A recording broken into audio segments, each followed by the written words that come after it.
US navy ने जो है टॉर्पीडो का इस्तेमाल किया और उसमें एडवर्सरी के वॉरशिप को मार दिया। यानी एक लड़ाई जो ईरान और इजराइल और अमेरिका की, जो अब तक हवाई लड़ाई थी, वो अब पानी समंदर तक आ गई।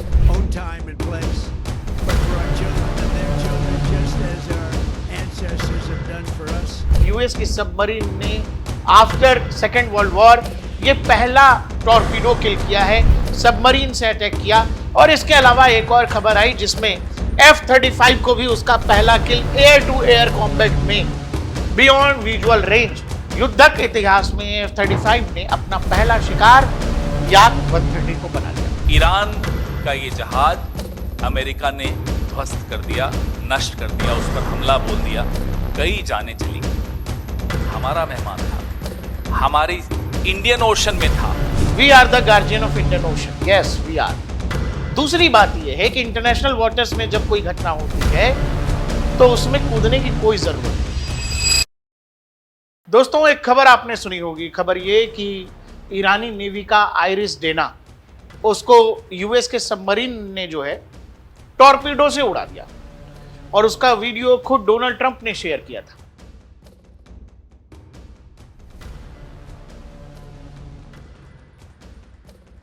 दोस्तों, सेकेंड वर्ल्ड वॉर के बाद से यूएस नेवी ने पहली बार, जी हां, 45 से लेकर 2026 तक ऐसा पहली बार मौका आया कि यूएस नेवी ने जो है टॉर्पीडो का इस्तेमाल किया और उसमें एडवर्सरी के वॉरशिप को मार गिराया। यानी एक लड़ाई जो ईरान और इजराइल और अमेरिका की, जो अब तक हवाई लड़ाई थी, वो अब पानी समंदर तक आ गई। इसकी अलग अलग कहानी है, लेकिन डोनाल्ड ट्रंप ने यह कहा कि भाई अगर हम ये नहीं लड़ेंगे तो ये लड़ाई हमारे बच्चों को लड़नी पड़ेगी, हमको नेक्स्ट जनरेशन के लिए लड़ना पड़ रहा है।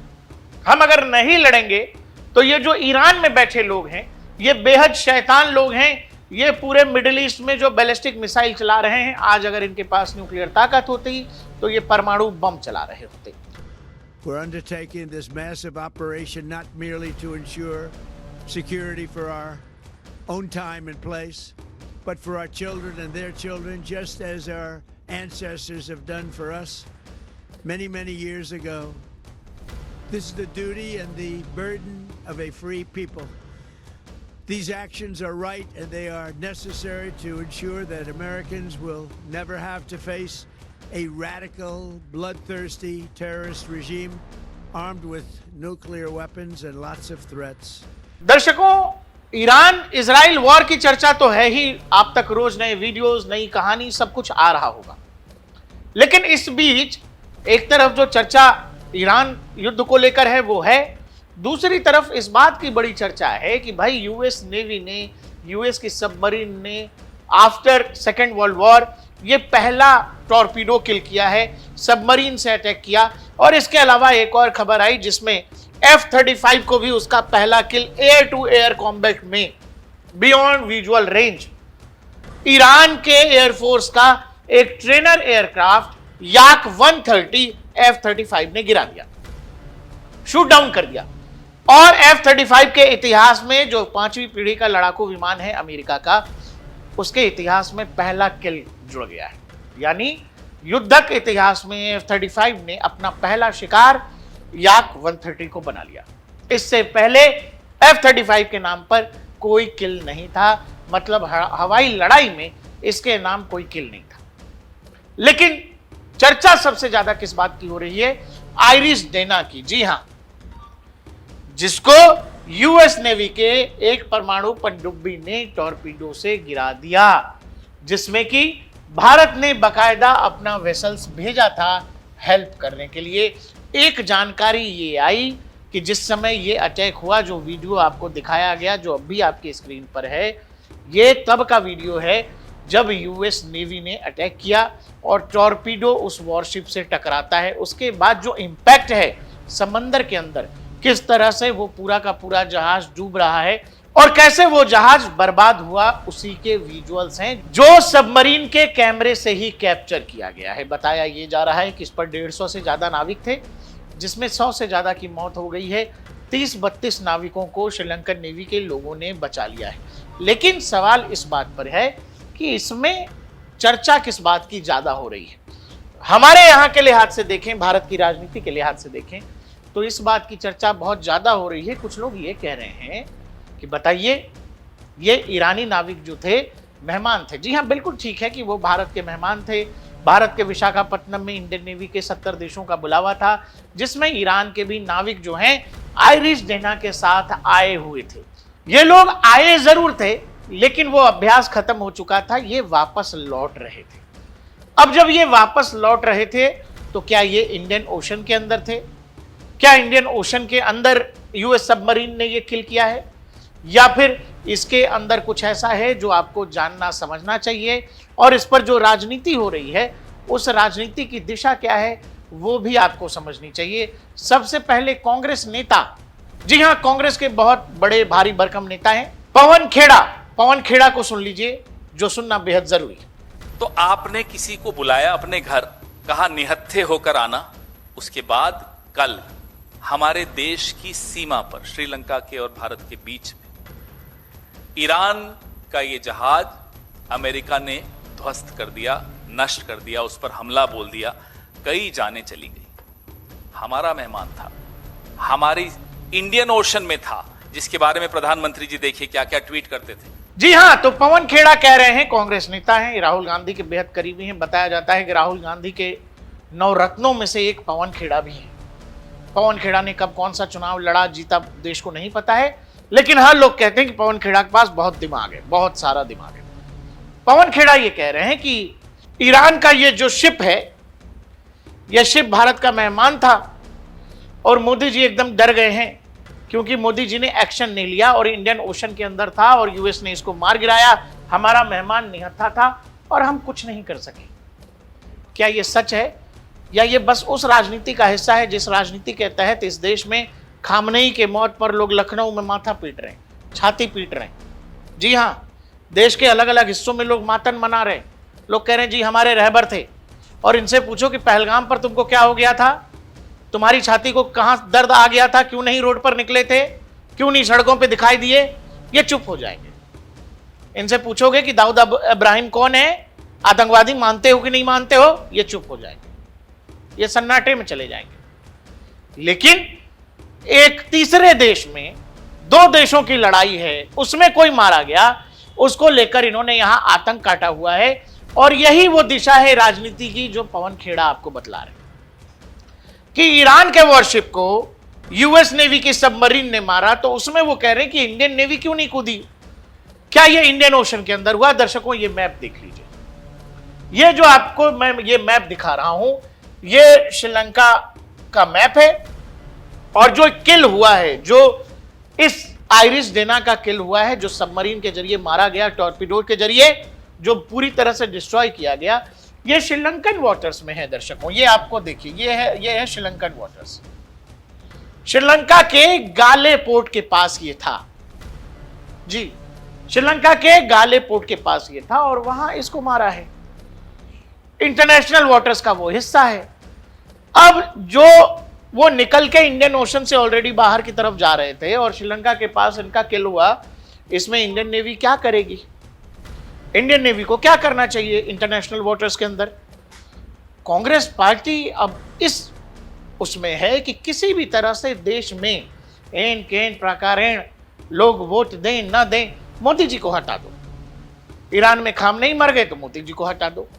कुछ लोग तो ऐसा नारे लगा रहे हैं कि भाई मोदी जो है होश में आओ, मोदी होश में आओ, ईरान पर हमला हो रहा है। ऐसा लग रहा है जैसे मोदी जी हमला कर रहे हैं। ईरान पे हमला बंद करो, बंद करो, बंद करो। मोदी सरकार होश में आओ, अमेरिकी साम्राज्यवाद मुर्दाबाद, मुर्दाबाद, मुर्दाबाद। ये वो लोग हैं जो जाने अनजाने जानबूझकर बार बार एक आपके मन में, हमारे आपके मन में इस देश की आर्म फोर्सेस को लेकर एक संदेह की सुई डालना चाहते हैं, एक संदेह की रेखा खींचनी चाहते हैं, जिसमें आपके मन में आए कि अरे कल को इंडियन नेवी या फिर इंडियन ओशन के अंदर अगर यूएस जो है कोई बड़ा ऑपरेशन करेगा तो इंडियन नेवी क्या करेगी? पहली बात यह है दोस्त, we are the guardian of Indian Ocean, yes we are. दूसरी बात यह है कि इंटरनेशनल वाटर्स में जब कोई घटना होती है तो उसमें कूदने की कोई जरूरत नहीं है। ईरान का वॉरशिप था, वो अपने घर जा रहा था, वो श्रीलंका के पास उसका किल किया गया। किल इसीलिए किया गया क्योंकि ईरान, इजराइल और यूएस युद्ध में है। तो जो जहां जिसको लग रहा है वो वहां मार ही रहा है। ईरान भी दुबई में मिसाइल फेंक रहा है, ईरान जो है सऊदी अरब में मिसाइल फेंक रहा है, जॉर्डन में मिसाइल फेंक रहा है, इजिप्ट में मिसाइल फेंक रहा है, इराक पर मिसाइल फेंक रहा है। इन तमाम जगहों पर जो मिसाइल फेंक रहा है, कांग्रेस वाले जरा ये लीगल क्वेश्चन ईरानियों से भी पूछ लें एक बार कि भाई तुम्हारी लड़ाई तो इजराइल से है, तुम्हारी लड़ाई तो यूएस से है, तुम लोग दुबई में क्यों मार रहे हो, अबू धाबी में क्यों मार रहे हो, दोहा में क्यों मार रहे हो, कतर में क्यों मार रहे हो, कुवैत में क्यों मार रहे हो। लेकिन जिस कहानी से हमारा कोई लेना देना ही नहीं दोस्त, कोई लेना देना नहीं है, वो आए जरूर थे हमारे यहां। अब फर्ज करिए कि कोई बारात आपके यहां खाने आई, बारात आई, आपका क्या जिम्मा है? आपका जिम्मा यह है कि उस बारात का बहुत अच्छे से खान पान होना चाहिए, बढ़िया से स्वागत होनी चाहिए, उसकी बात व्यवस्था में कोई कमी नहीं होनी चाहिए, अच्छे से आप उसको विदा भी कर दीजिए, बढ़िया से कुछ हर बाराती को कपड़ा दे दीजिए, पैसा दे दीजिए, मन करे तो चांदी का सिक्का भी हर एक बाराती को दे दीजिए। अब बाराती रास्ते में जा रहा है और रास्ते में जाते जाते कोई एक्सीडेंट हो गया, कोई मिसहैपनिंग हो गई, इसमें मेजबान क्या करेगा मेरे भाई? इसमें मेजबान का क्या लेना देना है? ईरानी हमारे यहां आए, हमने उनका स्वागत किया, उनके साथ जो कुछ भी प्रोटोकॉल्स थे वो सब दिए। अब जब उनका देश युद्ध में है और दुश्मन देश के लोगों ने उनको इंटरनेशनल वाटर्स में उनका विमान गिरा दिया या जहाज डुबा दिया, इसमें भारत का क्या रोल होना चाहिए? और पवन बंसल और कांग्रेस पार्टी खुले में ये झूठ बोल रहे हैं। ये झूठ उसी तरह का झूठ है जैसे कि भारत में बैठ करके लोग ये कह रहे हैं कि जी हमें बड़ा दर्द है, खामनेई बड़े अच्छे आदमी थे, इनको ज्यादा पता है, इनको ज्यादा पता है कि खामनेई बड़े अच्छे थे, खामनेई का शासन बड़ा अच्छा था। ईरानियों को कम पता है, वो ईरानी जो नाच रहे हैं, जो ईरानी गा रहे हैं, जिन ईरानियों को यह लगता है कि खामनेई ने ईरान को बांध करके रखा था। 70 से पहले का ईरान कैसा था और पिछले 30, 25, 50 सालों में ईरान कैसा हो गया, यह दुनिया जानती है। तो इसी वजह से जो लोग यहां पर रह करके वो दिखी दिखाई सुनी सुनाई बातों पर हैं, उनको ईरान का असल मतलब नहीं पता, ईरान की हालत ही नहीं पता, क्योंकि ईरान के एक बड़े तबके में खुशी का माहौल है। They are very much happy, उनको बहुत मजा आ रहा है। लेकिन यहां वालों को कह रहे हैं कि जी हमारे रहबर थे, और इनसे पूछो कि ठीक है सुनो पहलगाम में क्या हुआ था, लकवा मार जाएगा, सांप सूंघ जाएगा, ये बोल नहीं पाते हैं, हलक से आवाज ही नहीं निकलती है, जैसे गला सूख गया हो एकदम। और कांग्रेस जो राजनीति कर रही है, ये उन्हीं लोगों के लिए राजनीति है जो लोग छाती पीट रहे हैं। इनको लगता है कि इससे बड़ा कुछ हो जाएगा और मोदी जी की सरकार इसी बहाने चली जाएगी, और इसमें न लेना दो न देना तीन। टर्की टुडे है, टर्की का अखबार है। टर्की टुडे क्या लिखता है? भारत सरकार, भारत की सेनाओं पर आप लोगों को भरोसा नहीं है, इस देश में हैं कुछ लोग। टर्की टुडे क्या लिख रहा है? टर्की टुडे ये लिख रहा है, an Iranian warship sank off southern coast of Sri Lanka on Wednesday after defense sources described as an attack by a foreign submarine. क्या लिखा है? Southern coast of Sri Lanka. हम नहीं कह रहे, भारत का कोई अखबार या वेबसाइट नहीं है, ये टर्की का अखबार है। और टर्की वो देश है जो ऑपरेशन सिंदूर के दौरान पाकिस्तान को ड्रोन दे रहा था। अब आप इस बात से हकीकत का पता लगा लीजिए। अब जब कहानी यहां तक आ गई है कि द्वितीय विश्व युद्ध क्यों हुआ था, आप बताइए, अमेरिका युद्ध में क्यों कूदा सेकेंड वर्ल्ड वॉर में? अगर जापान पर्ल हार्बर नहीं करता, जापान पर्ल हार्बर नहीं करता तो हिरोशिमा नागासाकी में अमेरिका जो है लिटिल फैट बॉम्ब नहीं गिराता, परमाणु हमला नहीं करता। लेकिन चूंकि जापान से मिसकैलकुलेशन हुआ और वो मिसकैलकुलेशन पर्ल हार्बर के रूप में आया, वहां से वो चीजें एस्केलेट होती चली गई और फिर अमेरिका की एंट्री द्वितीय विश्व युद्ध में हुआ और वहीं से जापान एंड कंपनी की हार तय हो गई। उस कहानी के बाद से जब अमेरिकी सबमरीन्स ने कुछ टॉर्पीडोज के जरिए जापान की नेवी के वॉरशिप्स गिराए थे, डुबोए थे, तब उसके बाद से पहली बार ऐसा हुआ है जब यूएस मरीन्स जो हैं, यूएस नेवी जो है एक्शन में आई है। और वो कोई इंडियन वाटर्स के अंदर नहीं आई है, हिंद महासागर के अंदर नहीं हुआ है, ये हुआ है इंटरनेशनल वाटर्स में। अब चूंकि ईरान कह रहा है कि भाई हम जो किया है उसको तो भुगतोगे, तो ईरान भी अपना जो कुछ कर पा रहा है, जितना कर पा रहा है, जो भी उसके पास शक्ति बची हुई। डोनाल्ड ट्रंप क्या कह रहे हैं? डोनाल्ड ट्रंप साहब कह रहे हैं कि हम ये नहीं होने देंगे, हम ये नहीं करने देंगे, और हमारी सेनाएं लगातार धीरे धीरे और भी मजबूत होती जा रही हैं। We're doing very well on the war front, to put it mildly, I would say. Somebody said, on a scale of 10, where would you rate it? I said about a 15. And we're going to continue to do well. We have the greatest military in the world by far. And that was a tremendous threat to us for many years. 47 years they've been killing our people and killing people from all over the world. And I think we have great support. And I think if we didn't do it first, they would have done it to Israel and give us a shot if that was possible.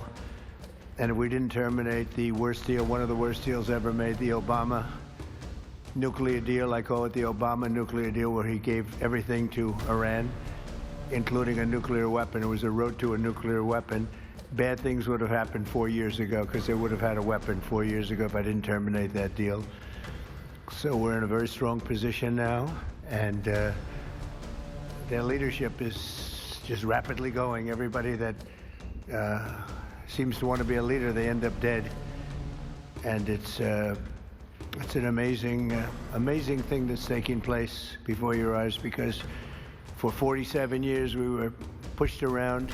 दुनिया के 2 देश 3 देश आपस में लड़ रहे हैं, लेकिन यहां वालों को लग रहा है कि मोदी जी आप क्यों चुप हैं, आप भी लड़िए कि इसी बहाने आपका इस्तीफा ले लिया जाए। कोई जहाज डूबा है श्रीलंका के कोस्ट पर, लेकिन ये कह रहे हैं कि नहीं इंडियन नेवी ने बचाया नहीं, मोदी जी जवाब दीजिए, मोदी जी ने मेहमान को बचाया नहीं, मोदी जी से इस्तीफा ले लो। ये कहानी है, आधी अधूरी बात, आधी जानकारी आप तक परोसी जा रही है और उसके आधार पर आपको बताया जा रहा है कि आप राय बना लीजिए। आप ये बताइए सोचकर, ईरान, इजराइल, अमेरिका के युद्ध में भारत का क्या काम है, हमारा क्या रोल है, हमारा क्या संबंध है भाई इससे? और जो लोग यहां छाती पीट रहे हैं, वो लोग वाकई में क्या ईरान जाना चाहते हैं? वो क्या तेहरान जाएंगे, इस्फहान जाएंगे, फोर्ते जाएंगे?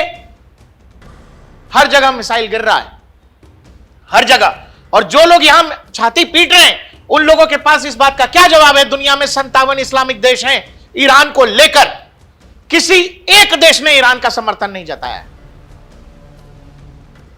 आप ब्रदरहुड की बात करते हो, मुस्लिम ब्रदरहुड की बात करते हो, उम्मा की बात करते हो, कोई एक देश नहीं है। अरे 57-58 देश छोड़िए, जो मिडिल ईस्ट के देश हैं वो ईरान के साथ खड़े नहीं है। क्यों खड़े नहीं है भाई, क्यों खड़े नहीं है? और आप यहां लखनऊ में, बनारस में, बरेली में, रामपुर में, अलग अलग जगह छाती पीट रहे हो कि हाय हमारे रहबर, हाय हमारे रहबर। अरे रहबर हैं तो ये जो रहबर हैं उनको मिडिल ईस्ट के लोग क्यों नहीं चाहते? आपसे तो ज्यादा करीब वो हैं, उनको रहबर में ऐसी क्या दिक्कत है कि वो नहीं चाहते कि रहबर बचे? और आपको ये पता है कि नहीं, सऊदी अरब ने ही फील्डिंग सेट कर दी, खamenei की। सऊदी अरब का प्रेशर था अमेरिका के ऊपर कि जल्दी से जल्दी इस स्ट्राइक को खत्म करो। सऊदी अरब का अमेरिका के ऊपर प्रेशर था कि जो ऑपरेशन आप आने वाले समय में करना चाहते हो, इसको जल्दी से जल्दी निपटाइए। और आप लोग यहां छाती पीट रहे हो, आपको लग रहा है कि आप यहां से कुछ कर लेंगे और मोदी जी यहां से कुछ कर लेंगे। हमारा कोई लेना देना नहीं, ना हमारी ये लड़ाई है। आप लोगों को साफ सूंघ जाता है जब पहलगाम जैसी कोई घटना होगी, पुलवामा जैसी कोई घटना होगी, आप सन्नाटे में चले जाते हो। हमने नहीं देखा कहीं कोई कैंडल मार्च, कहीं कोई जुलूस, कहीं कोई छाती पीट रहा हो पहलगाम के हमले पर। हमारे देश के लोग थे, सबको धर्म पूछ के मार दिया गया। लेकिन ईरान में जो हुआ है वो अमेरिका ने किया है, इजराइल ने किया है। उस पर आपको दर्द इतना है कि आप कह रहे हो इस देश की सरकार से, और इस देश की कोई पॉलिटिकल पार्टी भी है वो भी इसी तरह का नैरेटिव प्ले कर रही है कि मेहमान आए हुए थे, मोदी जी ने मेहमानों को नहीं बचाया। बताइए, ये इस तरह की राजनीति, गंदी राजनीति, घटिया राजनीति, जिनसे हमारा कोई लेना देना नहीं है। बावजूद चूंकि इस तरह की राजनीति में कुछ लोग अपना भविष्य देखते हैं। क्यों? क्योंकि भाई पाकिस्तान में कुछ होगा तो यहां लोग छाती पीटते हैं, म्यांमार में कुछ होगा तो लोग यहां छाती पीटते हैं, ईरान में जो हुआ तो लोग पीट रहे हैं। तो यही जो राजनीति है, जो लोगों को लगता है कि नहीं नहीं हम तो कुछ भी बोलकर निकल जाएंगे, कुछ भी कहकर निकल जाएंगे, इसमें चाहे सेना को लेकर आप कुछ सवाल कर दे, सेना को बदनाम करने की साजिश कर लें, सबको सब कुछ ओके लगता है। दर्शकों, सच यह है कि आयरिश डेना के साथ जो कुछ हुआ उसमें हमारा कोई लेना देना था भी नहीं और हमें इसमें बीच में पड़ने की जरूरत भी नहीं। हमें हमारा जहां रहता है, जिन लोगों को लगता है कि हम अमेरिका से डरते हैं, अमेरिका से घबराते हैं, उनको ऑपरेशन सिंदूर के दौरान की पूरी कहानी जान लेनी चाहिए। दूसरा, जो रशियन ऑयल को लेकर पूरी कहानी है, यूएस जिस दिन से पहले दिन से कह रहा है कि भारत को यूक्रेन से रशिया से ऑयल नहीं लेना चाहिए। हम यूक्रेन वॉर के बाद पहले देश हैं जिसने रशिया से ऑयल लेना शुरू किया और आज भी जब रोज डोनाल्ड ट्रंप आकर के कहते हैं कि भारत नहीं खरीदेगा तेल, मैंने बोल दिया अब नहीं खरीदेगा, खरीद ही नहीं सकते, भारत तब भी तेल ले रहा है। तो आपको यह समझना पड़ेगा कि कुछ बातें केवल चिल्लाकर बोलने से नहीं होता है, कि कई बार आपको एक्शंस पर, जो एक्शन है जो दिख रहा है उस पर ध्यान केंद्रित करना चाहिए। नहीं तो बोलने को तो लोग दुनिया भर में बहुत तरह की बातें बोल रहे हैं, उससे कितना फर्क पड़ता है। बाकी आपको हमारा ये विश्लेषण कैसा लगा हमें कमेंट सेक्शन में जरूर बताइएगा। साथ ही ये बताइएगा कि ईरान, इजराइल, अमेरिका के वॉर में हमारा क्या है भाई, हमारा क्या है? हम ईरान से तेल ही तो लेते हैं, और क्या देता है ईरान हमको? ईरान के पास ऐसा क्या है जो इतना आपको दिमाग लगाना है? ये दोस्ती जो है, जो कथित दोस्ती है, वो गिव एंड टेक की थी। वो तेल देते हैं, हम पैसा देते हैं, इससे ज्यादा कोई दोस्ती नहीं। और विदेश नीति में कोई भी दोस्ती या दुश्मनी परमानेंट नहीं होती है। हर कोई अपने जरूरत के हिसाब से दोस्त चुनता है और जरूरत के हिसाब से, कन्वीनियंस के हिसाब से अपने दुश्मन तय करता है। हम भी बस उतना ही कर रहे हैं। देखते रहिए DNP इंडिया, हर खबर भरोसे के साथ।